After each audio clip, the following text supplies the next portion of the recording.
جی، چین ہی اب نئی East India company ہوگا۔ چین یہ قوم یاجوج ماجوج کی ہی ادھر غالب ہوں گے، کیونکہ یہ جو کنزیومرزم کی عادت ڈال دی ہوئی ہے، اس سے شاید امریکہ کووڈ کی وجہ سے باہر آ جائے گا۔ امریکہ یا چین جس نے بھی کووڈ کی سازش کی تھی، یہ ایک نئے اکنامک سسٹم کے لیے تھا، جس میں یہ پرانا جون سا گلوبلائزیشن کا سسٹم ہے، اس نے فیل ہونا تھا۔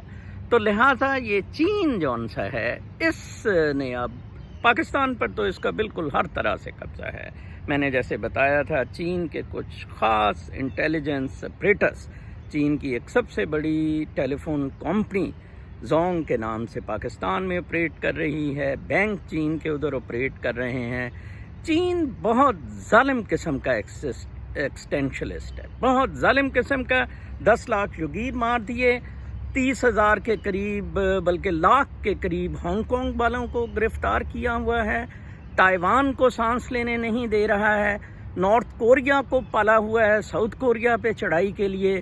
تو جناب اس ریجن میں اب چین ہی ہوگا، کیونکہ امریکہ کے اب اپنے مسائل بہت زیادہ ہو گئے ہیں، اور امریکی ڈیپ سٹیٹ کے مطابق میرا جہاں تک خیال ہے ٹرمپ پھر دوبارہ جیت جائے گا، اور امریکہ فی الحال امیگریشن ٹوٹلی کلوز کر رہے ہیں۔ امریکہ فرسٹ پہ چلے گا، مینوفیکچرنگ پہ لگائے گا۔ یہ جو بلیکس کا ایشو بھی ہوا ہے، امریکہ ان کو سکلز پر لگانے کی کوشش کرے گا۔ یہ فری لوڈنگ امریکہ سے بالکل ختم ہو جائے گی۔